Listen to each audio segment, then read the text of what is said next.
On this episode of the Oklahoma Breakdown with Ikard and Lehman, presented by Riverwind Casino. Woo boy, whole lot to talk about. David Stone, Jadyn Ott, Jake Maikkula.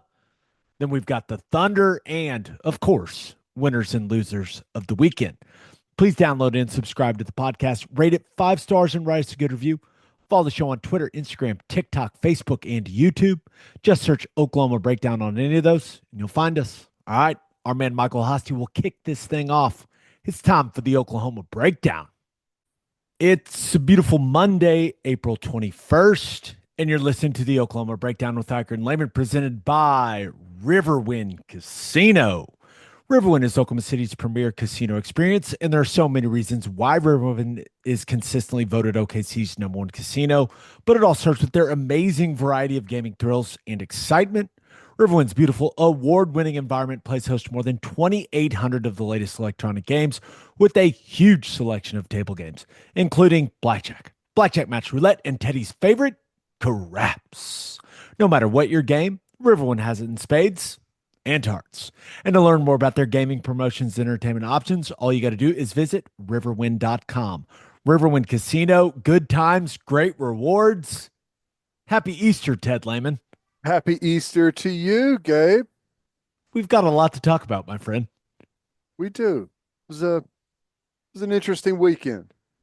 Let's jump into it. Let's start with what we always start with, Oklahoma football and the David Stone situation. Never a doubt, never thought he was leaving. Why was everyone freaking out? Never was worried.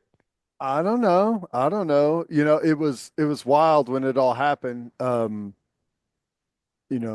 I can hear my phone going crazy, it's either my wife has added me to a group text I don't want to be on, or something bad with Oklahoma football has happened. And turns out it was something bad with Oklahoma football this time.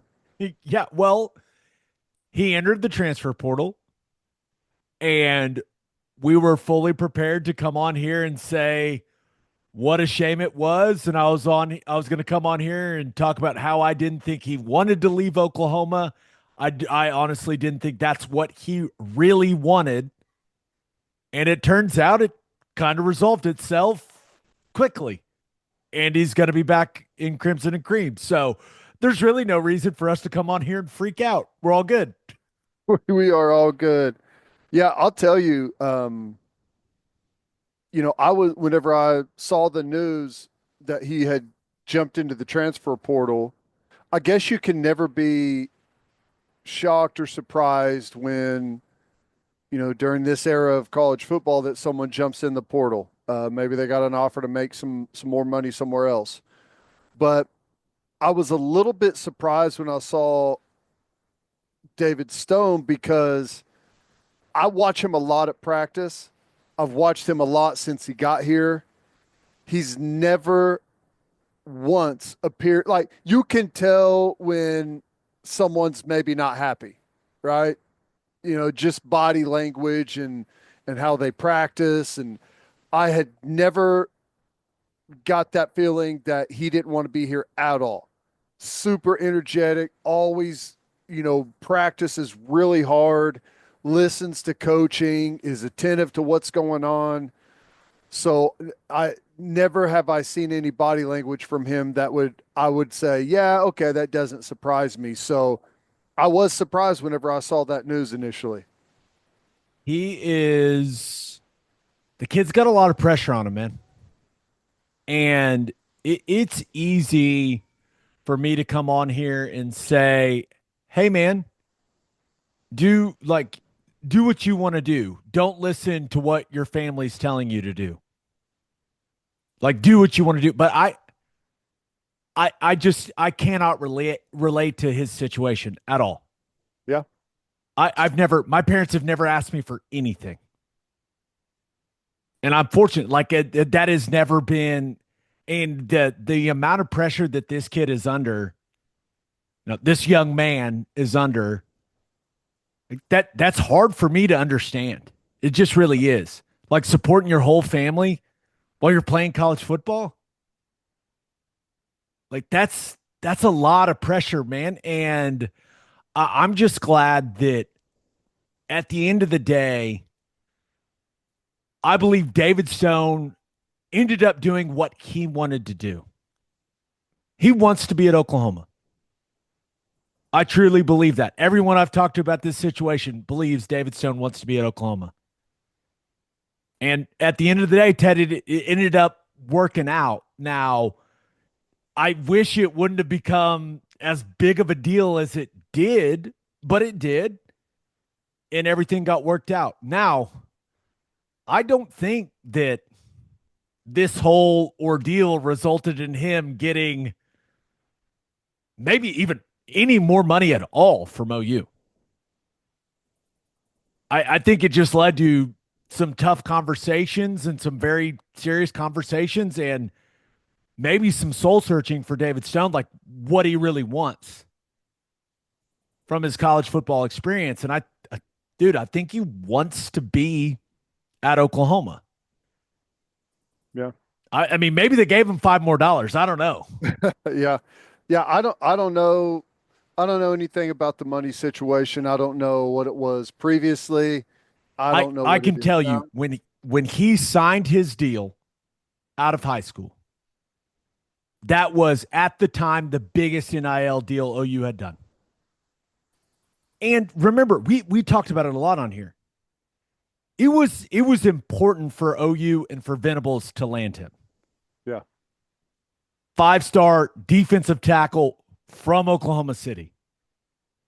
Like the optics of landing him were tremendous. The optics, if you wouldn't have landed him, would have been horrible. Now, he didn't end up having the type of freshman year you thought he may have, but it was a massive recruiting win for OU. Yeah. And it was a big deal. Like it was. So it's just this whole situation, dude, it's this new era of college football wrapped into one story. It's pretty fascinating. Yeah. It's wild, and I watching him throughout the spring, we talked about, when I first went up there and you're seeing kind of who looks different from winter workouts and who's put on size and, worked on their body composition. He's one of the guys that stood out that I thought looked really good. And, he's bigger. He's got the technique stuff down. He's, you could say this about every defensive lineman in the country, pad level, pad level, pad level, but I've seen some good things from him. I think that he's on a really good trajectory. I'm glad that he's sticking around because I think that he's primed to have a really good season for us. Now, what does that mean production-wise? I don't know that he's going to go have, 7, 8 sacks or anything like that, but I think he's going to be a very big part of this defense. So the fact that whatever happened, they were able to have a good conversation with him, convince him to hang around and play this thing out a little bit, at least for another year. I think that was a huge win. I mean, whenever a player of that caliber jumps into the portal and you're able to get him back and maybe not have to break the bank to do so, it's a huge win. Is this the first significant he went in the portal and came back guy that OU has had? That I could think of. It feels good. It does.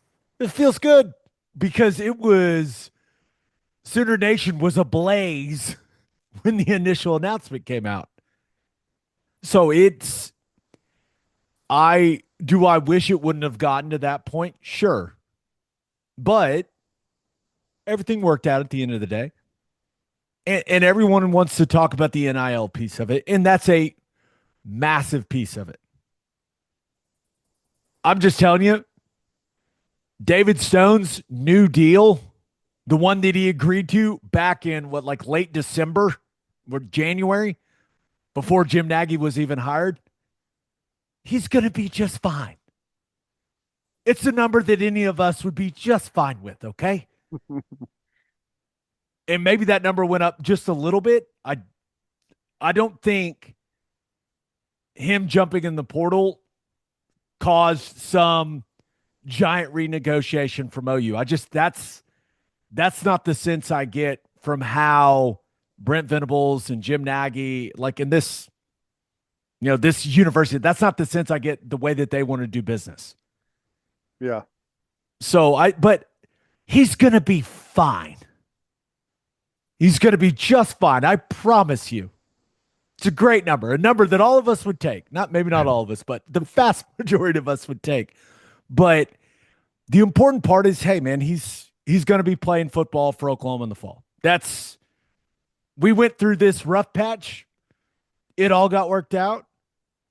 He's going to be running out on the field for the Sooners. And I honestly can't wait now that this is behind him. I can't wait to see how this may free him up, Ted, because, I mean, you have to know this wasn't something that just happened overnight. Sure. This has been building, and I think that it's going to be interesting to see how this, now that this is behind him, like how this weight has been lifted from David's shoulders and he's staying in Norman. Like I think overall it's going to be a good thing for him and for what his play looks like on the field. Yeah, no, I agree. And, I don't know what those dynamics are like behind the scene, but I'm sure somebody somewhere in his orbit has convinced him that he can make more money out on the market than he can with whatever deal that he's got. And, I don't know if that's true or not right now. He doesn't have hardly any production to speak of, but was a 5-star defensive tackle and, has plenty of eligibility left. So whenever when defensive linemen of any caliber go on the market, there's big interest. So I'm sure he would have had a ton of interest from a bunch of places. What does that mean numbers wise? I have no idea, but I think you're right. Being able to, now whatever he's got, hopefully he's happy with now, there's no more negotiation windows between now and the season. So for him, he can put that to sleep and hopefully get back to working and improving, which again, I think that he's been great at. He's been great at practicing hard, playing hard, working like hell to improve. No doubt. And sure, could he have gotten a few more bucks on the open market? Maybe. But he is, especially for the lack of production from a year ago, the guy's being well taken care of. Right. Like they're doing right by this guy. So he's still one of the highest paid players on the team. And the guy, when you look at the production last year, you go, does that make a ton of sense? But no, like it's all about what he can be as a player. Right. And I think we all agree that, hey, this his future is bright, man. And I'm hoping that now that he's worked through this entire thing, that will get maybe the family to calm down a little bit and he can just go work and focus on ball. Yeah. Yeah. I mean, if that's what the situation is for him, I hate that. College football is hard enough, the day-to-day grind, school, everything else on top of it. When you got people prying at you, trying to pull you away, trying to influence you on how much you should be making. And it's a nightmare that I couldn't imagine dealing with at the age of 18, 19 years old. That's tough. It all worked out. It all worked out. Never a doubt, right? Let's hope. I mean, I hope it worked out. I mean, I guess the portal technically is still open. So Ted, don't do that. well, No, he said he's coming back. Okay. He said it's over. Okay. Good. I think. So we had that whole David Stone situation, and it ended up working out. Sooner Nation, we can all just relax. And I mean, it happened, but we can kind of pretend like it didn't happen, you know? Right. Yeah. It happened, but it didn't. It was But just a glitch, just a little yeah, it was glitch in the timeline. just a moment of weakness. But we also had some very other exciting portal news that we haven't talked about on the pod yet, Ted. We're going to do that. But first, hitting the highway, remember to stop at Love's Travel Stops. You can't miss the heart of the highway. And with the Love's app, you can also save big. How big? 10 or 15 cents big. Save 10 cents per gallon on gas and 15 cents per gallon on auto diesel. Save with the Love's app today and be welcomed by clean places and friendly faces. Certain conditions may apply. See loves.com for details. You listen to this podcast to get insight from the guys who played the game. Why don't you take that same approach when it comes to buying your beef? When you order from Didier Ranch, you are getting your beef directly from the people who raise it. A rancher knows what it takes to have premium quality beef. Didier Ranch has done it for over 100 years right here in Oklahoma. From delicious 21-day dry-aged ribeyes to savory steak burgers, there is no better place to get your beef. Get your beef from the guys who've done it and use code Oklahoma15 for 15% off on DidierRanch.com. Didier Ranch, tradition tastes better. And we are brought to you by Simple Modern, an Oklahoma-owned company and the official drinkware partner of the OU Sooners. Spring is here, which means busy weekends filled with baseball, soccer, and outdoor fun. Plus, Mother's Day is right around the corner. The new Getaway bag is perfect for moms this spring. Its durable rubber sides can handle muddy cleats and gear, and you can easily rinse it clean. And it works just as great for a road trip car tote or as a beach bag for summer travel. It's as versatile as all the amazing women in your life. Plus, with 10% of all Simple Modern profits going to charity, many right here in Oklahoma, you're also helping Oklahomans everywhere. Simple Modern, good everywhere. Sooners got some very exciting news this week, Ted. Jadyn Ott, 6 foot, 210 pound Cal running back transfer. This was a guy that was banged up in the 2024 season, had a very quiet season. 385 rushing yards and 4 touchdowns. Also had 222 receiving yards and a touchdown. But Ted, when he was healthy in 2023, he was awesome. Mm-hmm. When this guy's healthy, he is a dude. 2023, over 1,300 yards rushing, 12 touchdowns, just under 200 yards receiving, a couple more touchdowns. The Sooners need the 2023 version of Jadyn Ott. Yes. Yeah. And if we get that, I mean, I think he could be incredibly effective in this offense. You know, whenever you think about the running game as the first, obviously, with the running back, and we all know how effective Mateer is in the running game. I think our offensive line has come a long way. We'll see where they end up. But, you know, just to have a guy that has the ability, number one, incredible speed. He's a 4.41 guy. When you watch his highlights, no one is ever even close to walking him down. So he's got great speed. I like his balance.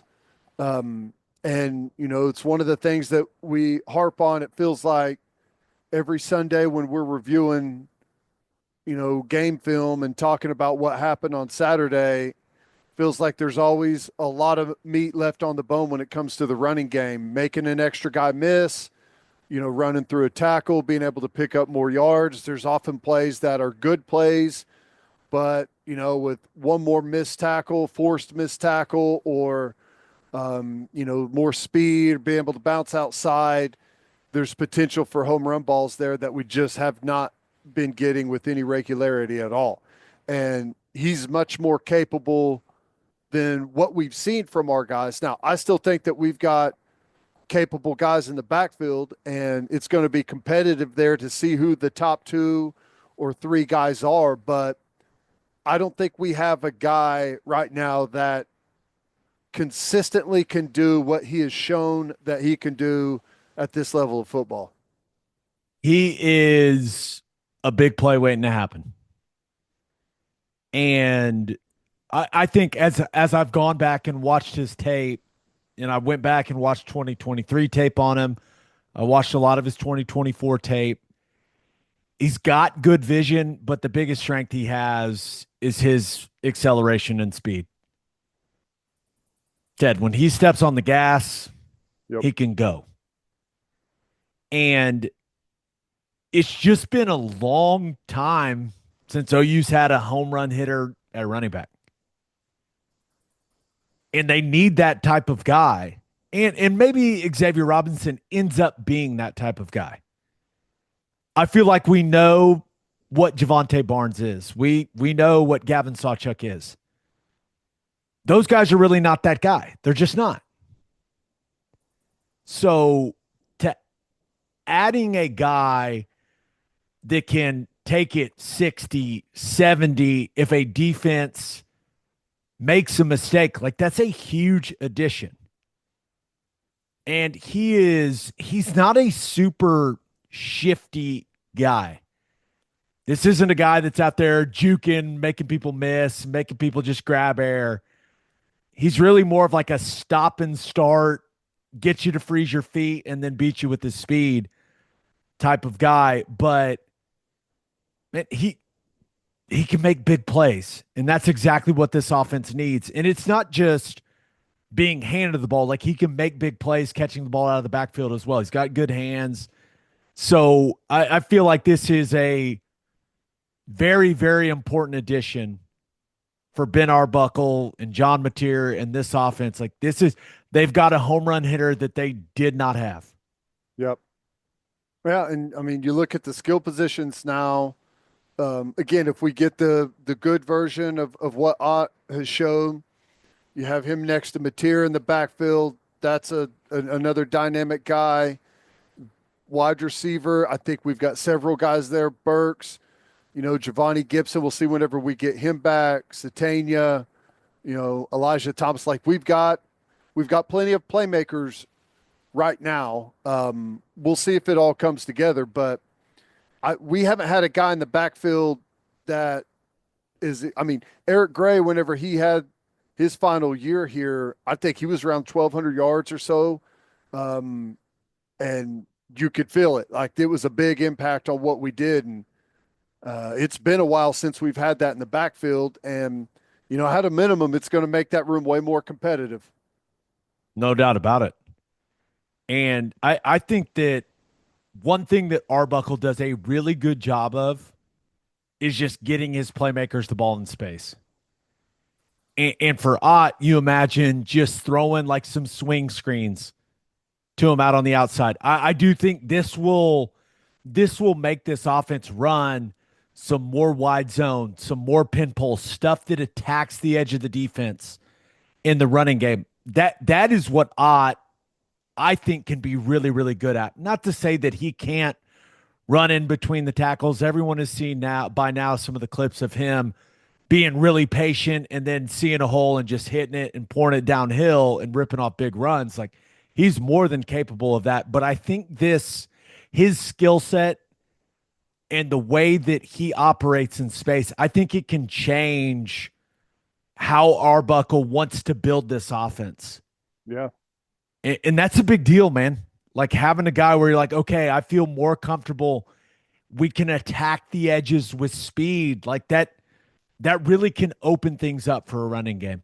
Yeah, there's no doubt. And the passing game stuff, and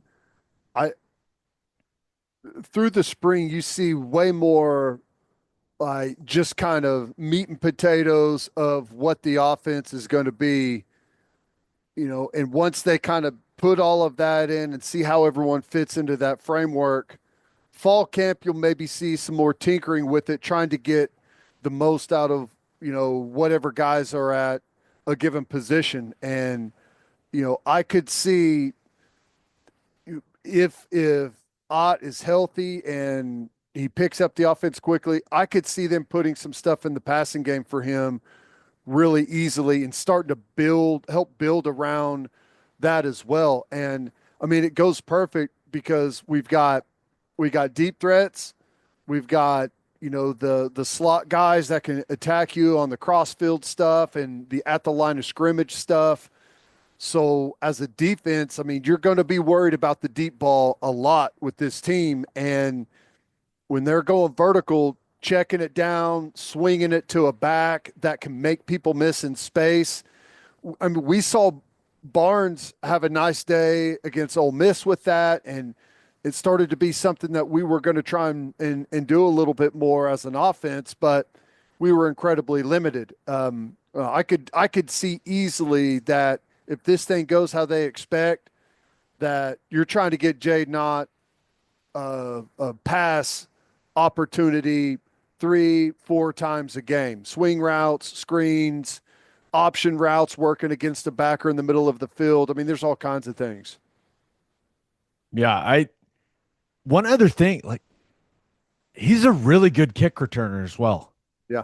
We don't talk a ton of special teams on here, but it it doesn't hurt if they want to stick him back as a kick returner and he can be a threat in the special teams phase of the game as well. The one thing I will say, in anyone that has watched our In the Weeds on Jadyn Ott, if you haven't, go to our YouTube channel, watch the In the Weeds we did on Jadyn Ott.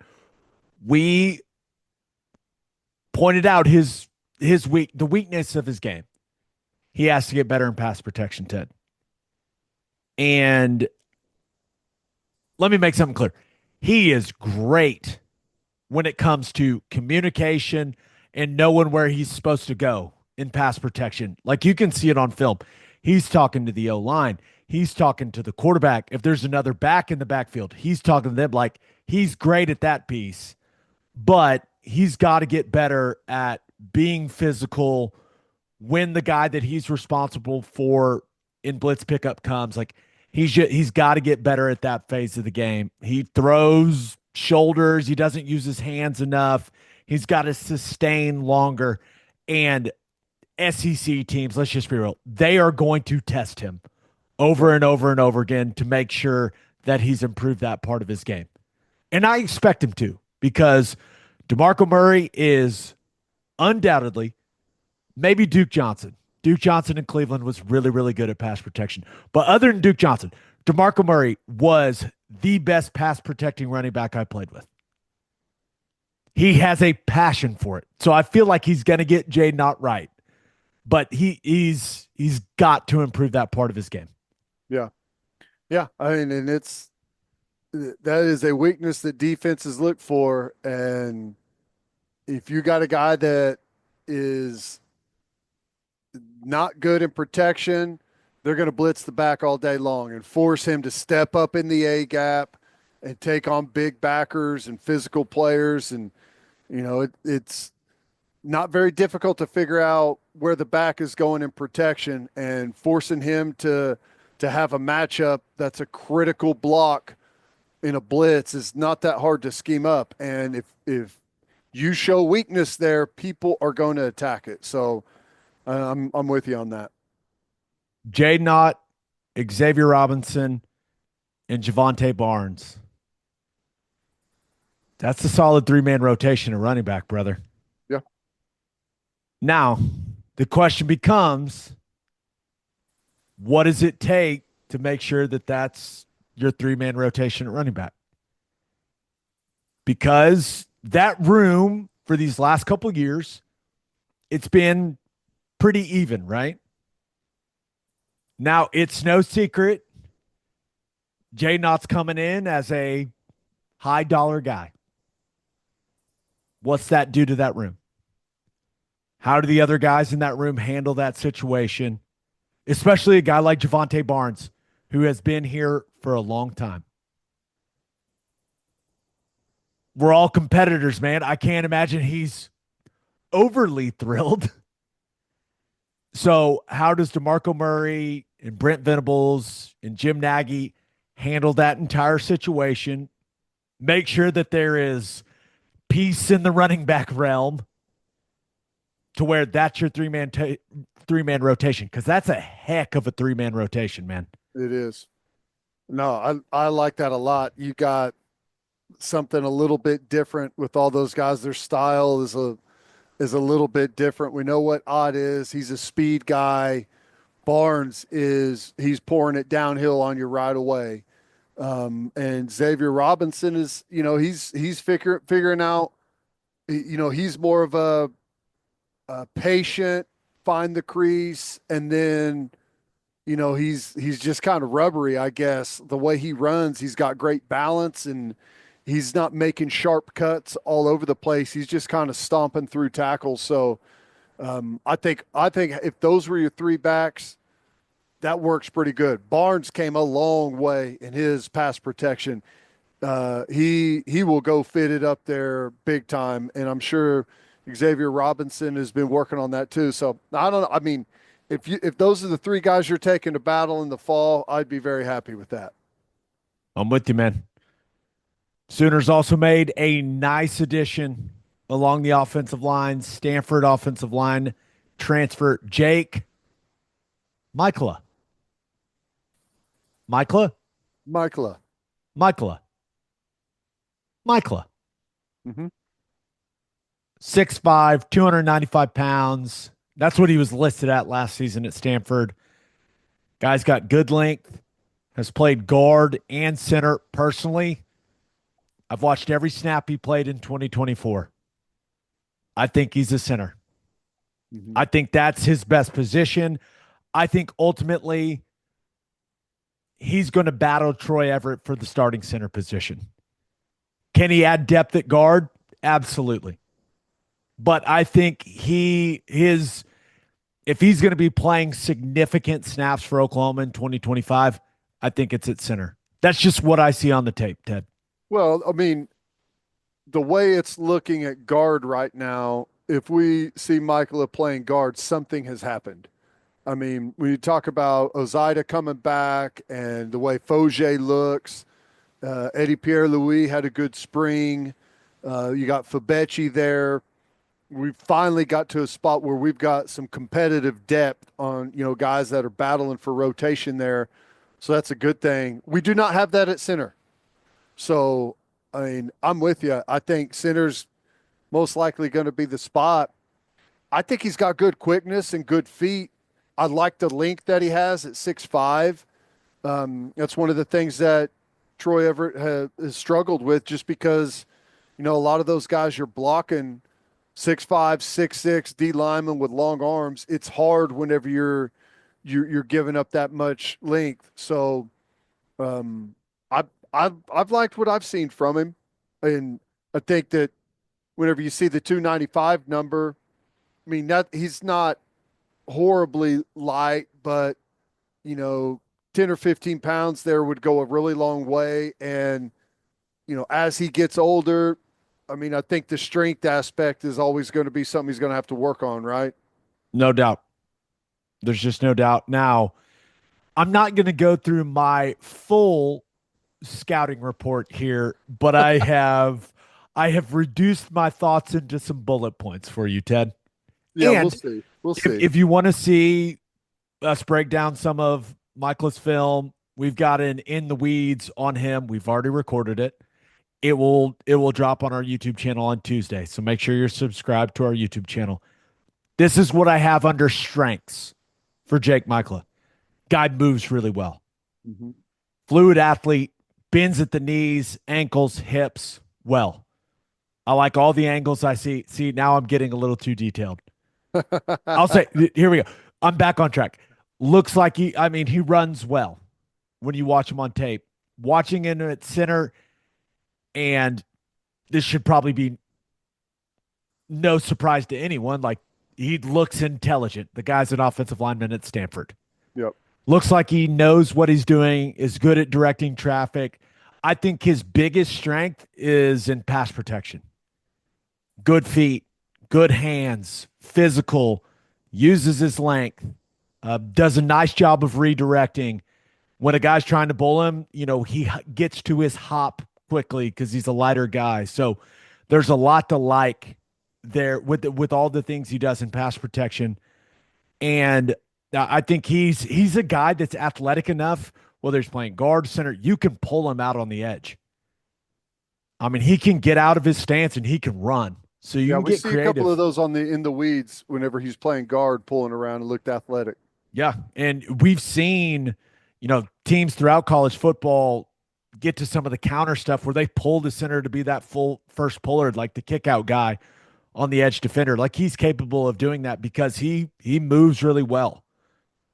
His weaknesses, you mentioned it, Ted. He's light. Needs to add weight, needs to add strength.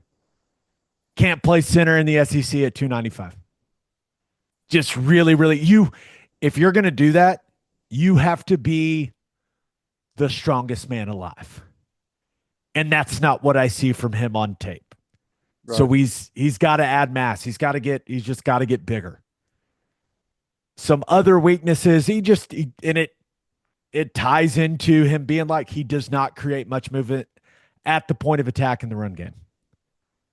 He's going the right places. He's targeting the right guys. He's not denting the line of scrimmage in the run game a lot. He struggles with heavy defensive linemen. It's all tied to him being, remember, this guy's 6'5". You're tall, you're a little light, you're lean. Like, if you're going to be tall and a little light, you better play with great pad level. You better win the leverage battle each and every time. That's something he needs to work on also. Like, he's got to get his pads down. He's a tall guy in the interior. Lower pads, more weight, more strength. That needs to be his obsession for the next 5 months. Yeah. I can just tell you, I've watched a lot of centers. This guy can play in the NFL with the way that he moves. He should be a draft pick with the way that he moves. His focus needs to be eating the right things and the weight room. Yep. If he does that, he's got a long football career ahead of him. It's just, you got to put the work in. You got to add weight. You got to add strength. You got to have lower pad level. The guy has the movement skills of an NFL center. He's got to address his weaknesses. The easy question here is, does he make us better right now as he shows up on campus? Yes. I think at the very least, and this is one of the questions with the addition of Jake Maikkula. How does Troy Everett respond to this? My hope is that it's extremely motivating for him and pushes him to have an even better summer and to have an even better training camp. And it elevates his game. Now, Troy Everett's not going to get any taller. He's not going to get any longer. But if he can get stronger, if he can get a little meaner, if he can be super nasty, super physical, he's got plenty of size. It's not like he's a tiny guy like that. But my hope is that Troy Everett takes this personally. Because make no mistake about it, man. Jake Maikkula is here to take Troy Everett's job. Yeah. That's how it goes. It's like if an NFL team signed a free agent at your position. Yep. That's exactly what is happening here. And we'll see. We'll let these two guys battle it out. I love the competition. I think it's good for everyone involved. The great thing is whoever wins it, the other guy providing good quality depth that we just haven't had. We had no depth last year. We had like the 5 guys that we could somehow get on tape together and get them out on the field throughout the season, and it was a different group every week pretty much. The fact that we've got some guys where if someone goes down and gets rolled with an ankle and has to come out for, the rest of a half or the second half of a game, you're not just totally, absolutely dead in the water like we have been previously, as long as we could stay healthy, knock on wood. But I love that we're getting to a better place on the offensive line where we've got position battles, not just, trying to find who's healthy.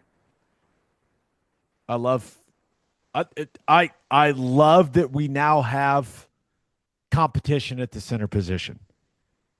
We talked about it we talked about it as one of the biggest needs in the portal for OU, just like creating competition at that spot to elevate the position as a whole. And I think that's exactly what adding Maikkula does. So may the best man win the job. Yeah. And maybe both guys end up playing. I don't know. Who the hell knows how Bill's gonna handle it. Yeah. But I have a feeling that Troy Everett's not gonna want to give that job up. And Michael has started a lot of games at Stanford last year. He's gonna want to be a starter. So we'll see how it goes. Yeah. May the best man win. Let's get to Call Your Shot. We asked you guys what was the most important thing that happened for OU football this week. A lot of options. Right. This first one comes from Divot, who says, this troll job by the new OC, he might just fit in around here. Boomer. Ted, did you see that? Did you see Ben Arbuckle's tweet? I did. Do we think he knows? He has to know, right? So for those of you that aren't aware, Ben Arbuckle, here it is right here. Ben Arbuckle tweeted, great weekend with family and friends. Happy Easter. It's got a nice Easter graphic from OU football's graphics department. And then it's got a picture of some brisket he made. It's got the chopped brisket there on the cutting board. It looks very, very familiar. It looks good. Looks good. Nice bark on there. Nice little smoke ring. He had to know, right? I feel like everyone in college football knows about that. Everyone, not only everyone in college football, like everyone that follows college football. That's right. Everyone has seen the Lincoln Riley brisket picture. Yes. There's no way Ben Arbuckle hasn't seen it, right? I can't imagine. Then that is hilarious. It's great. It's great. And it makes me like the guy even more. I know. It was as soon as I saw it, I was like, oh boy. I had to zoom in and check to make sure it was up to par really quickly. If it was if that was a bad brisket that he had chopped up on that, I don't know what our fan base would have done. There are so many hilarious comments to that tweet. I can't imagine. You take big risks posting pics of your brisket, but you did well. Finally, solid brisket action from an OUOC. Hey, well, it's almost better if he didn't know, like, it has no idea what he's wading into. I'm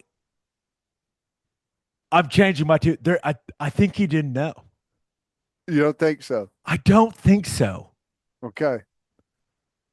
I mean, I don't know. He's young. He's a smart guy. He's media, like he's social media savvy. He had to have known. Never mind. I'm going back. I'm sure he did. Now, I guarantee he knows of the brisket situation with Lincoln. He may not have been thinking about it whenever he hit send, but how quickly do you think his phone blew up after that tweet? Oh my God. It had to be instantly. 1 minute? Not even. 10 seconds. Bro, that's hilarious. Do you think he was like, what are you talking about, man? I wonder if there was any other like coaches that were over there going, no, don't hit send. Let's spray it with spray it with a mister before you before you hit send. Make it look as moist as possible. Oh I laughed for minutes, like giggled repeatedly after I saw that tweet. I kept thinking about it and giggling to myself. It's great. Is it funnier if he knew or didn't know? Or at least, let me change that. Is it funnier if he was thinking about it or not thinking about it? It's funnier if he was thinking about it, I agree. Because but that's funny, man. Like, no, that is. that's great. Um, like if he wasn't thinking about it, it's funny because like no idea the impact that that single tweet could have had on his career at Oklahoma, right? Everyone loves him more because of this one tweet with the picture of brisket he made for his family on Easter. That's right. That's great. Oh, so good. Speaking of so good, the Oklahoma City Thunder. Woo. FGTB coming up next. But first, Schwab Meat has been smoking the highest quality meats, hot dogs, and sausages in OKC since 1912. Go to schwabmeat.com to order any of Schwab's outstanding products and use promo code OKBreakdown for free shipping on orders over $75. Schwab dogs are iconic. I like to keep it simple. Just a bun, dog, mustard, ketchup. Also, the jalapeno cheddar smoked sausage is ridiculous. Schwabmeat.com, code OKBreakdown for free shipping on orders over $75. Schwab Meat, the official hot dog of game days. And head to the garage for hand smashed patties, butter toasted buns, and ice cold beer. It's the perfect spot to watch any big game.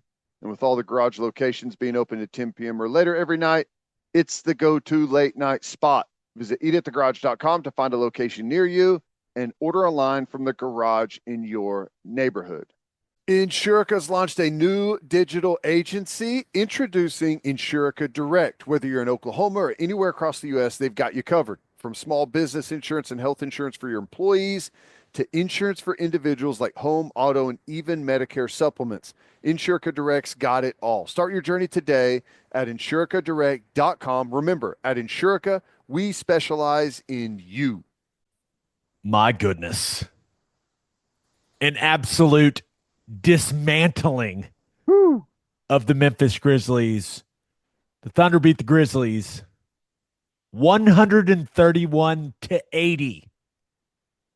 You heard me correctly. A 51-point victory, the fifth largest margin of victory in NBA playoffs history. That was an old-fashioned whooping. Mm. Ted, essentially the entire game from basically the middle of the first quarter through the fourth was one giant flash flood. It felt like exactly what was going on outside over the last 48 hours.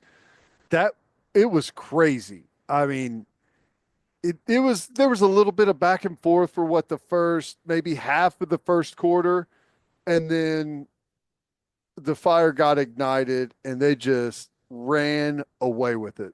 That was crazy. And I thought there was times what impressed me is there were times where being up by I don't know 40 whatever it was at the time, you could easily see guys um not want to fight and scrap on defense or go in and get nasty on the boards, but they were fighting like hell for rebounds and playing great defense all the way through. Now, I do have to admit, I did check out a little bit later in the game because of the massive spread, the massive difference, but I was impressed by how they continued to play hard.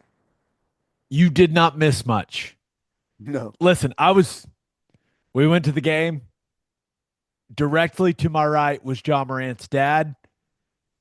He bounced early third quarter. So if the dad of the star player of the other team is leaving the game, I'm sure you're fine to check out early, Ted. Yes.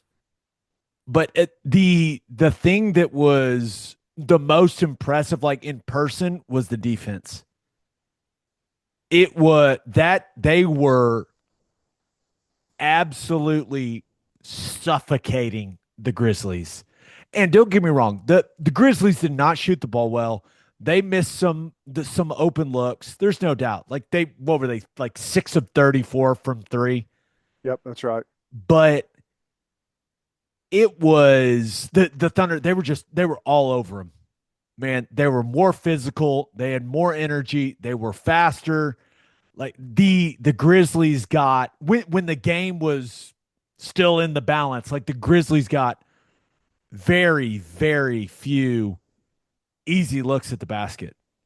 I mean, the Thunder were contesting everything, and I just that was as connected of a defensive effort as I've seen from this team all season long. Yeah, uh, it was impressive. There was great contest on when they were swinging the ball around. Um, I think it's great. As I'm looking at the stats here. I I feel like didn't Shea have some like crazy number of games where he's scored 20 plus It was going like and 69 or something like that. stuff like that, and he only had 15. And Dude, that was the craziest part about it is Shea didn't play well. He missed some shots he typically makes. He was like 1 of 7 from three. Mhm. Like his handle wasn't as tight as it normally is, and they won by 51 points. I thought Lou Dort was on a mission to shoot 33s at one point. I thought he was just gonna I anytime wish he he would have. I know. I know it. He hit four of them and got into the bench pretty early, got those guys a lot of minutes, which was good. And that's one of the things like it was an ass whooping, but for me personally, I don't take a whole lot from it because I kind of expected Memphis to be on some tired legs to some degree coming in off of the play-in game on the road. I imagine game two will be much more competitive. I it can't be less competitive. That's true. That's true. They almost Big said take by me. they what a bold prediction, Ted. Risky take. It'll be tighter than the 51 they won by in game one. But it was really interesting because Shea didn't play particularly well, but everyone else that stepped on the floor for the Thunder was great. I loved how Jalen Williams played in this game. Aggressive, downhill, got to his spots, got to the rim. The alley oop he threw down was sick. I loved the offensive mentality he had in this game. I thought it was as good of a game as we've seen from Isaiah Hartenstein since he's been in a Thunder uniform. This dude was everywhere on both ends, Ted, like just flying around, disrupting everything. Floater was hot. It was the first time in my life I've seen a guy shoot a heat check floater. He shot it from basically the free throw line. I was like, that's pretty awesome. He had already hit like 4 of them. So I wasn't even mad. I was like, you know what? Heat check floater. I love it. But he was great. Dort hit, it was 50% from three and just making Ja Morant and Desmond Bain miserable on the other end. I thought Cason Wallace came in. It was just a tone setter. Had just took it in transition and dunked on 2 guys from the Grizzlies. Aaron Wiggins comes in, just nails a couple threes, playing great defense, racks up over 20 points. Like everyone that came in the game, I don't even think Caruso scored, and he was awesome. Like he was just pestering everyone on the defensive end of the floor. Like everybody that came in for the Thunder, like played at a really high level, man. This was just, it looked like a complete mismatch out there. It was wild. I'm sitting here looking at the box score. This has to be a record. Desmond Baines plus minus, he was minus 51. I don't that's got to be a rarity. Guys got great biceps, but that's a tough look. The old minus 51's a tough look. It's got to be. That probably does not happen a whole heck of a lot. I mean, I think it's great. I mean, you get into, game one, playoffs are long, it's more physical. I know you have more rest, but the fact that most of the starters played, you know, Shea played 23, Chet played 21. I mean, most guys played. I mean, Jalen Williams played the most of the starters at 26. So, not a huge workload for those guys. I think he liked that. So, it's a great start. It it's the best start you could imagine. And I do think what John Morant said after the game is like, hey, we got game two. If we win that game, this game doesn't matter. Like, I think that's the mentality the Grizzlies are going to have. I do wonder what. Remember, they fired their coach. They've got a guy named Tuomas Isola coaching for him, who, by the way, very calm on the sidelines, was observing him. Guy doesn't complain about much. Respect that. But I don't know. What do you come in and say, all right, boys, here's the adjustments to where we make up the 51-point gap? But I'm with you. I think game two is going to be a lot more competitive, but I don't think the Grizzlies have a chance against the Thunder. I don't. I think the Thunder are just on a completely different level than them. Yeah. And John Morant he didn't have juice, man. He did not. And if you go back and watch it, like the 5:15, 5:13 mark of the second quarter, he retweaked that ankle. He stepped on a cameraman. I don't know if a lot of people saw that. And he didn't have lift. He didn't have much of what makes him him. I don't know how I didn't see it. Those pink shoes, highlighter pink shoes he wore, I think he ruined the LED crystals in my television set. They were so bright. So I'm shocked I didn't see it. But Those are the new Jaw signature shoe. mm, Pretty vibrant, snazzy. He vibrant. was Easter themed, Ted. Come on. Yeah, A lot of good. pink. Look good. Game was not good. No. Well, it was very enjoyable for me. Shout out to all the people that wore the shirt. There is no one better in the National Basketball Association than us at wearing the shirt. We are the standard, Ted. We are the stock photo of NBA playoffs where people wear the t-shirts. The stock photo is the checkered blue and white Thunder photo. It looks like it's staged. Everyone's sitting perfectly in their seats, and every single person in the arena has their shirt on. That became a big topic of conversation over the last couple days. Yeah. Which is awesome. Yeah, we're the best at it. We're going to keep doing it. We noon tip Easter Sunday. No one to watch the kids. Brought the kids to the game. Guess who were wearing the shirt? Way oversized. Of course. Easy. Probably My didn't wife have to brought battle rubber that at all. bands to tie it behind them. Oh, okay. Yeah, she was prepared. Nice. It's like, you're wearing the shirt, buddy. You don't have a choice. Deal with it.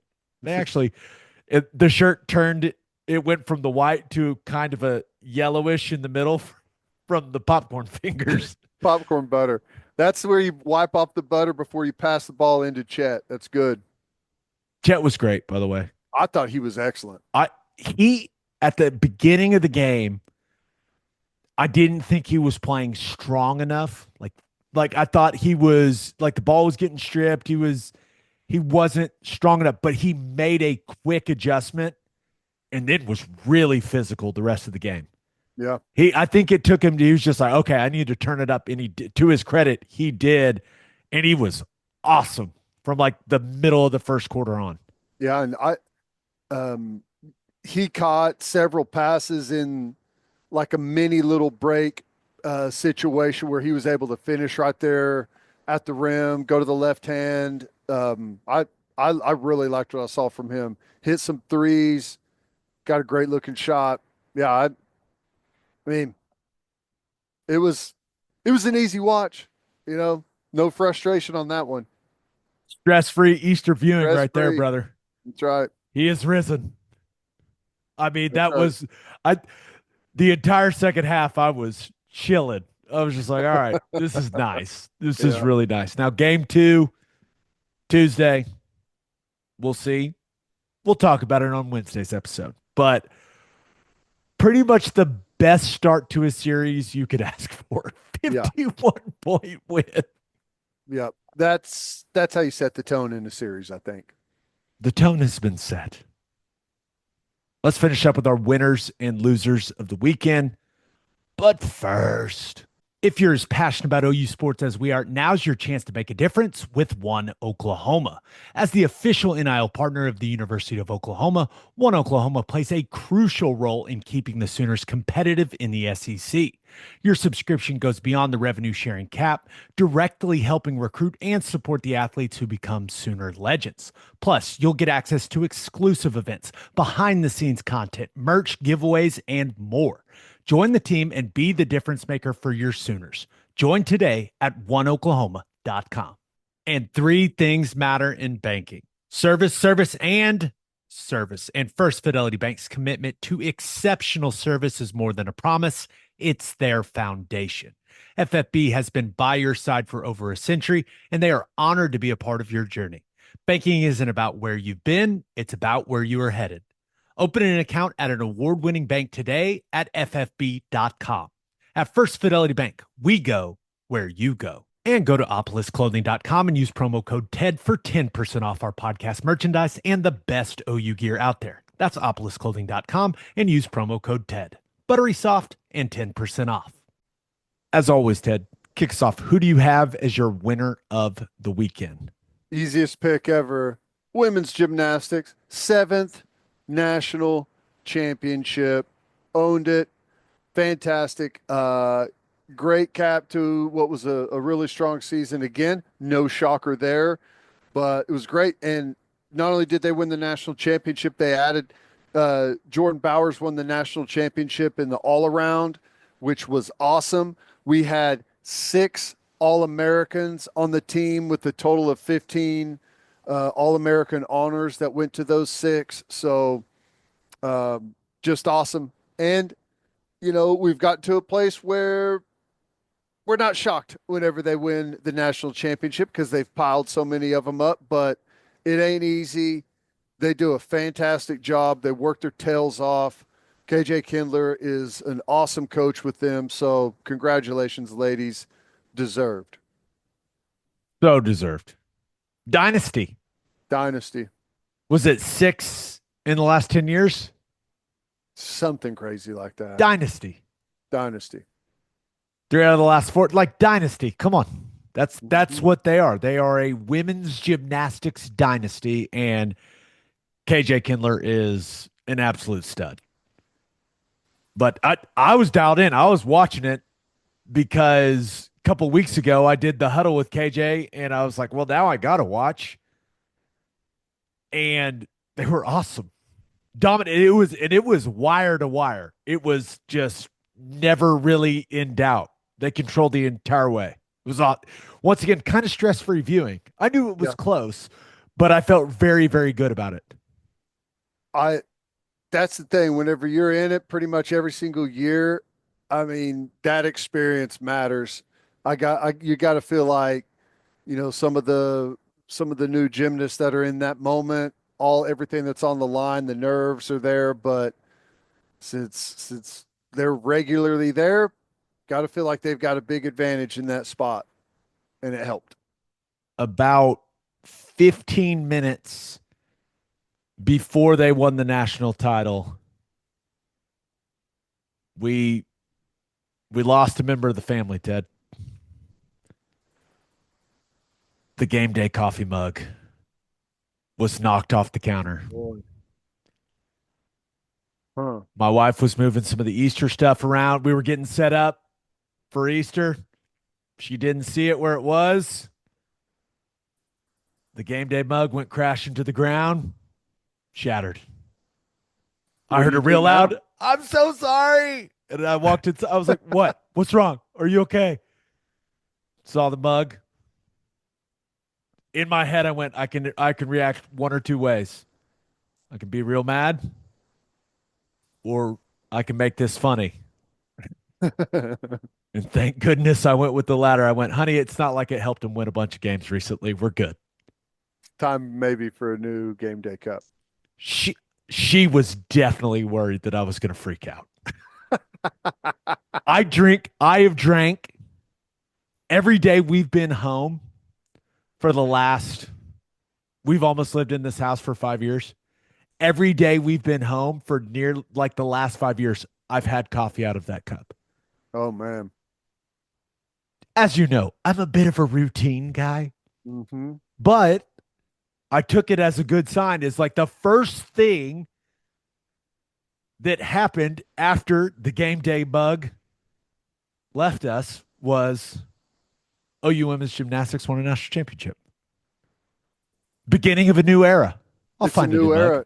Are you gonna get a new mug? You're gonna try and glue it together? What's the plan? It was It's done. it was there It's was done. no repairing this mug. No, there was it was it was shattered, which is great. It's fine. It's fine. I'm fine. I'm fine. We're good. We're good. Hey, they won the national title right afterwards, so I was like, good sign. We needed that mug to break for OU athletics to thrive. And The really, my curse is hope is done. that let's just be real. I just wanted to translate to football, okay? Please. Right. Right. We'll have to wait and see. We've talked about making sacrifices. That's right. We have sacrificed the game day mug for the greater Okay. good of the football program, I think. Let's see. Are you going to work through a couple of different mugs to see who can win the job, or you got a competition? I think our buddies from Simple Modern are going to help me out, Okay. which Okay. those guys have had a fun couple weeks. Oh, Whoa. always, always. This is, do you think people would be interested in them coming on and talking about like the tariffs and everything? It's the biggest story in the world. I perhaps they'll have to tell us in their comments section, I guess, if they would like to hear that. Yeah, just how it affects them. Like nothing political. I'm just so interested in how it's affecting people like them. You know, the business owners that do a lot of business overseas, like that's where they get their products. Can't be a lot of fun right now. No, no, I'm sure that every day is full of more questions than answers. We love you, Brian and Mike. We love you guys. We're with Hopefully you. you come up with a great mug for me. Right. Yeah, you're not busy or anything. No, Work no, on no. the You have mug for nothing else Gabe. to worry about. Let us know. Maybe we could do it in the weeds, like an in the weeds Yeah, tariff edition yeah, that'd be for good. YouTube. I don't know. I think it would be fascinating to like hear all those guys' thoughts at this point in time. Who do you have as your loser of the weekend? Missouri baseball. Whoa. Missouri is a whopping 0-18 in conference play, and we outscored them in our 3-game series 46-12. Absolute beatdown. I was wondering why, as good as we've been playing, why we hadn't like we just in all the standings we just weren't in a very good spot. It's because we hadn't played Missouri yet. Everyone else that's played Missouri, their offensive numbers are just like through the roof, and then finally we get to play Missouri, and it helps your offensive numbers in a 3-game series when you put up 46 runs. That's that's a lot of runs. I caught some of it. So We are now third in conference statistics. We are now third in batting average in the conference. Better. so the Sooners scored 17, 17, and 12. Yeah, Jeez. right. I saw the two 17s, but no, I didn't realize they were playing the doubleheader on Friday. Yeah, 12. My goodness, man. Is everything okay in Columbia? 18 or 0-18. 0 and 18. 0-18 in baseball. Not looking too hot.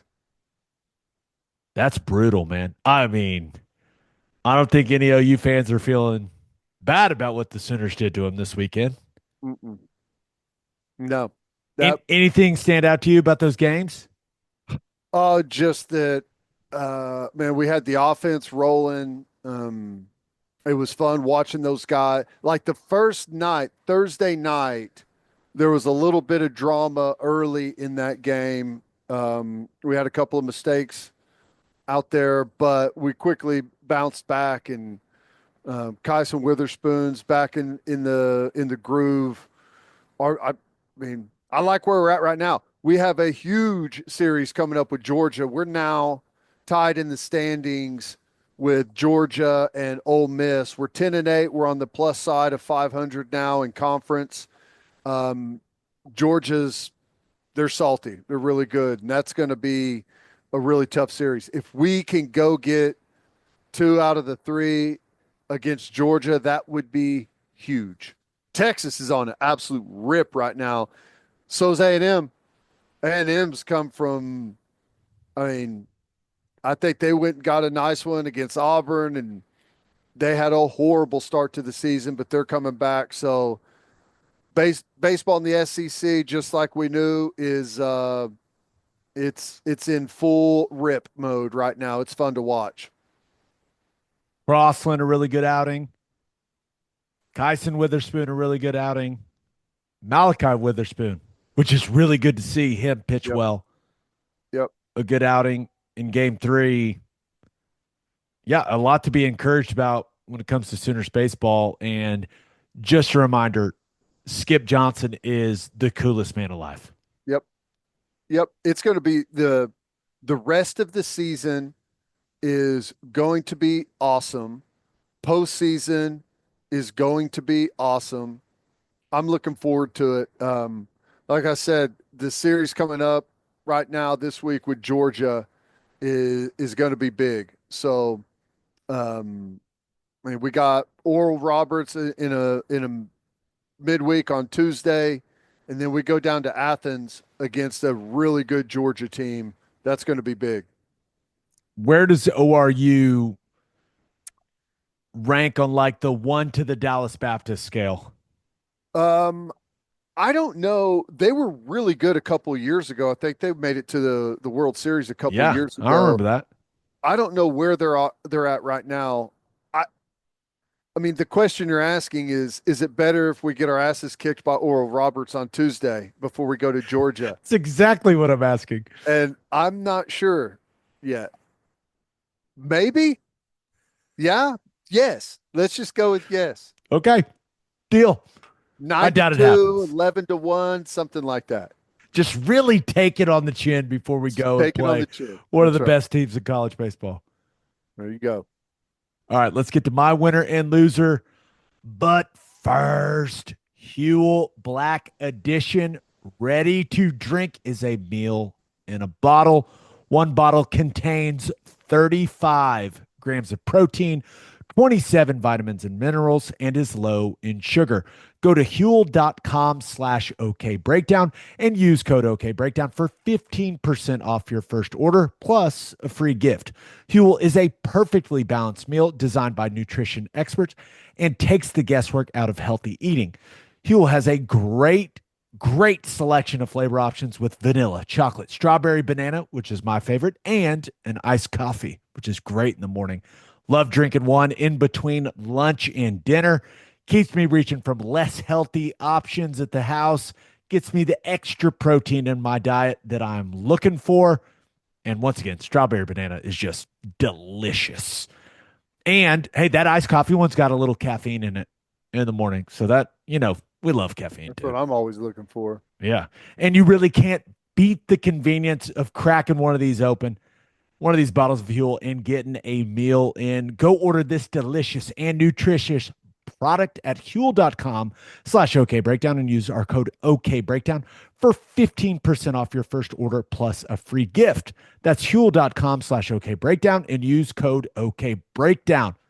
Fuel with Huel. I came up with that one myself. They should take Good. that. That's big. My winner of the weekend. Thought about going with the New York Knicks. That fourth quarter against the Pistons. I don't know if you watched that one, Ted, but that was the definition of flash flood in Madison Square Garden. Mm. 21-0 run.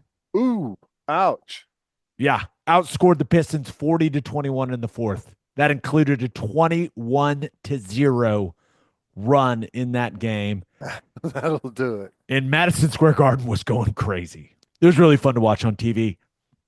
One thought on that series, Cade Cunningham, you got to play better, buddy. There's my analysis for that.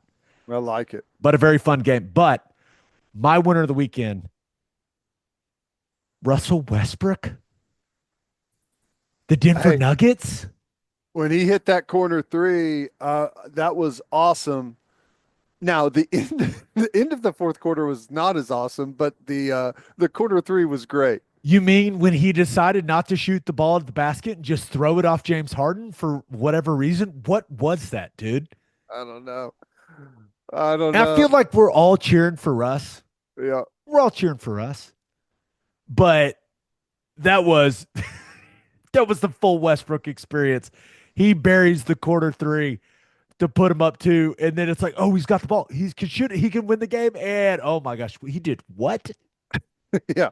You couldn't get it to Jokic, couldn't do anything.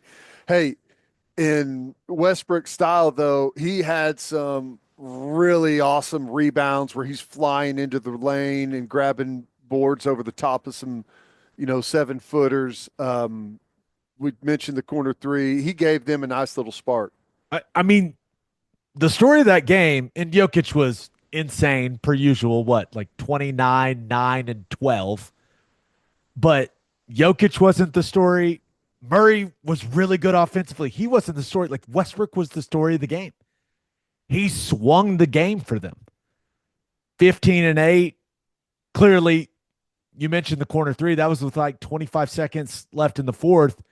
He did have the weird situation at the end of regulation, but then he knocks it off Harden and makes the biggest defensive play of the game in overtime. That kind of seals it with about 10 seconds left. He had a massive, massive impact on the game for the Nuggets, and that series looks like it's going to be amazing.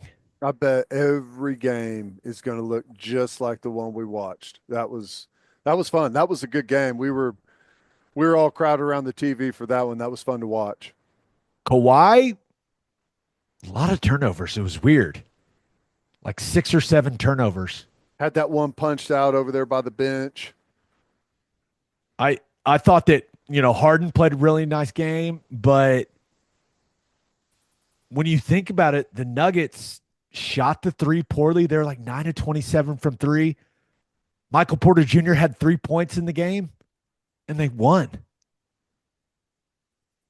Yeah. I mean, you're probably feeling pretty good about that if you're the Nuggets. I mean, it was a close, hard-fought overtime game, and the Clippers turned it over a ton.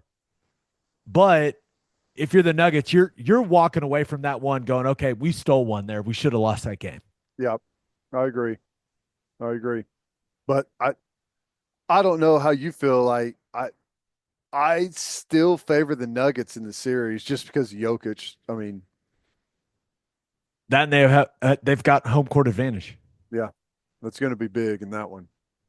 And I hope it goes to 7 games, and I hope all 7 games go to overtime just like game 1.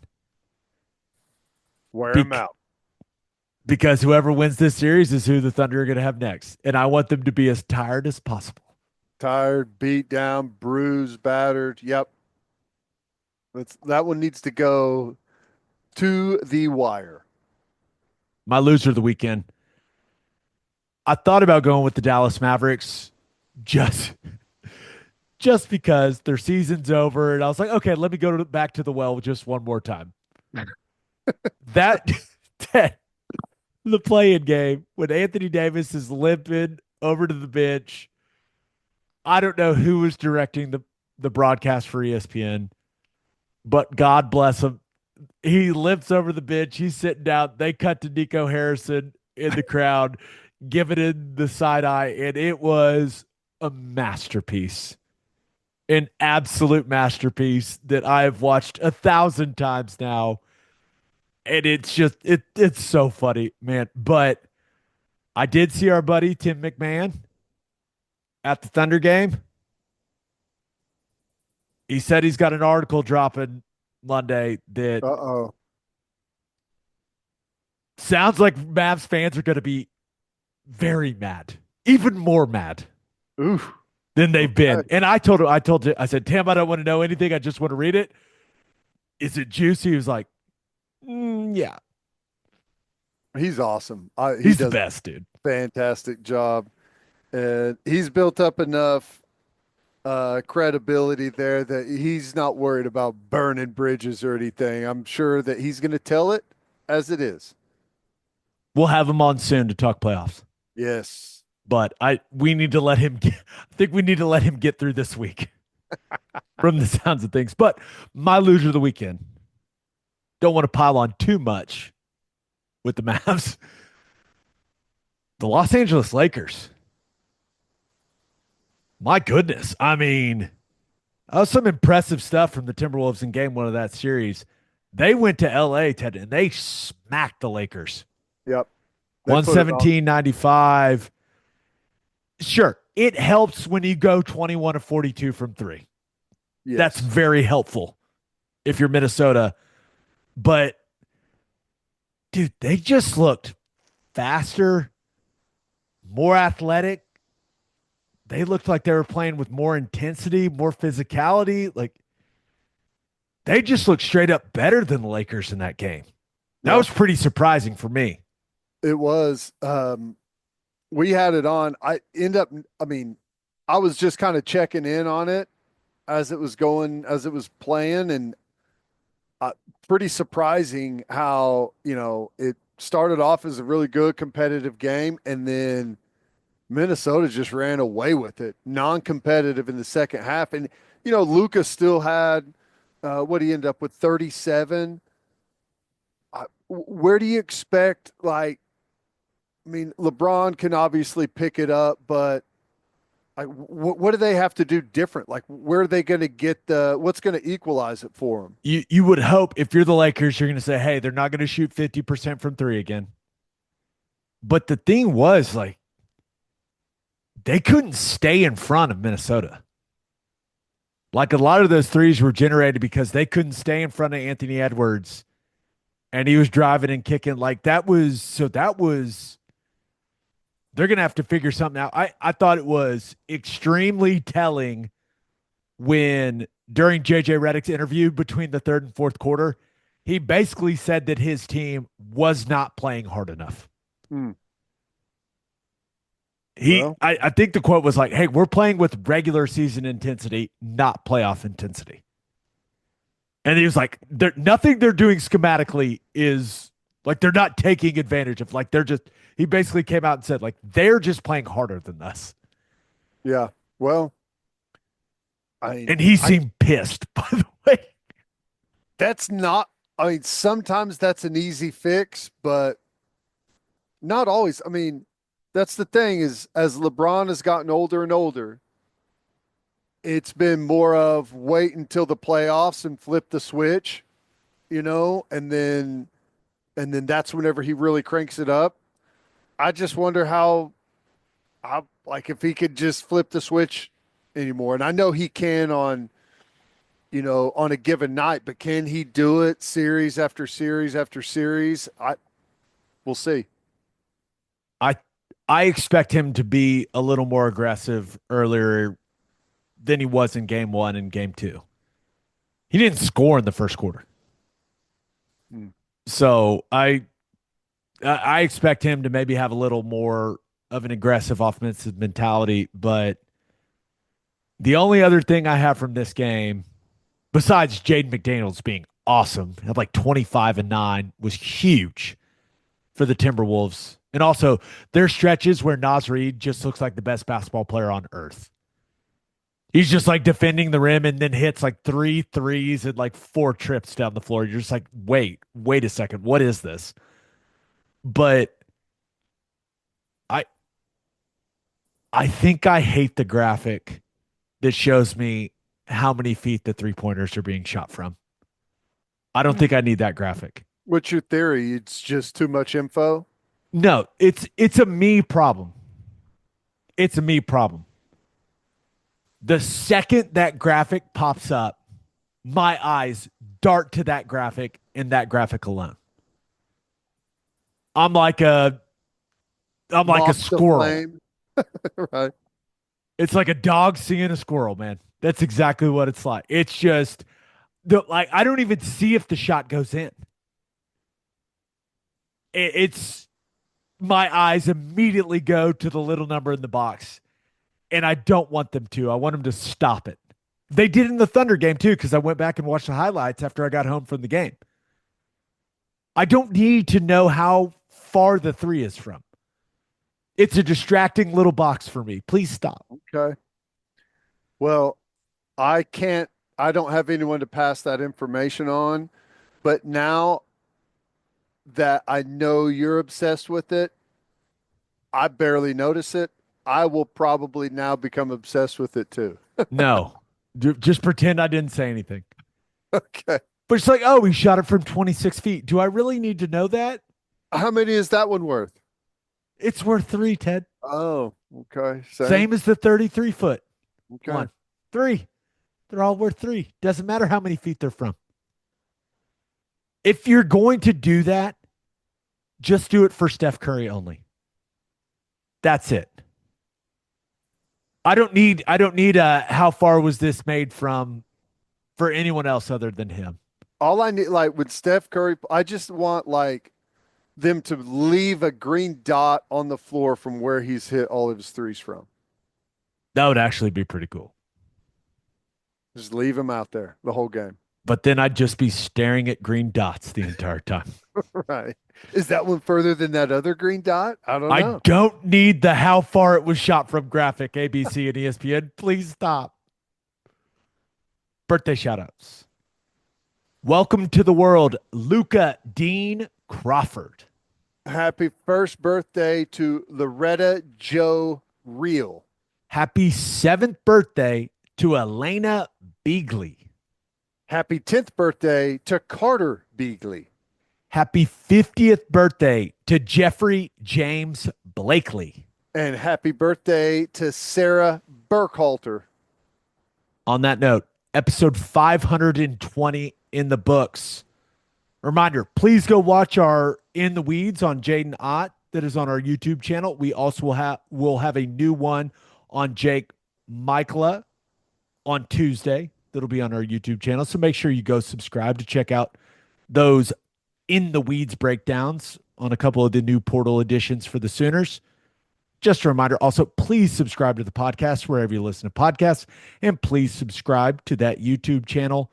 Also, check out our website, okbreakdown.com. Hope you all have a great start to your week. Until next time, we appreciate you all for listening. Do what you always do, Oklahoma. Take care of each other.